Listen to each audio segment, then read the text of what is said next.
இயேசு தம் சீடருடன் பிலிப்பு செசரியாவை சார்ந்த ஊர்களுக்கு புறப்பட்டுச் சென்றார்.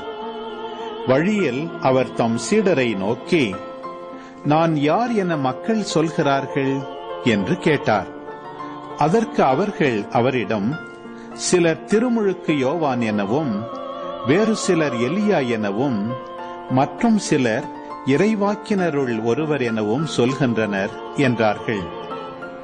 ஆனால் நீங்கள் நான் யார் எனச் சொல்கிறீர்கள் என்று அவர் அவர்களை கேட்க, பேதுரு மறுமொழியாக, நீர் மெசியா என்று உரைத்தார். தம்மை பற்றி எவரிடமும் சொல்ல வேண்டாம் என்று அவர்களிடம் அவர் கண்டிப்பாய் கூறினார். மானிட மகன் பலவாறு துன்பப்படவும், மூப்பர்கள், தலைமை குருக்கள், மறைநூல் அறிஞர்கள் ஆகியோரால் உதறி தள்ளப்பட்டு கொலை செய்யப்படவும், 3 நாள்களுக்கு பின் உயிர்த்தெழவும் வேண்டும் என்று இயேசு அவர்களுக்கு கற்பிக்கத் தொடங்கினார்.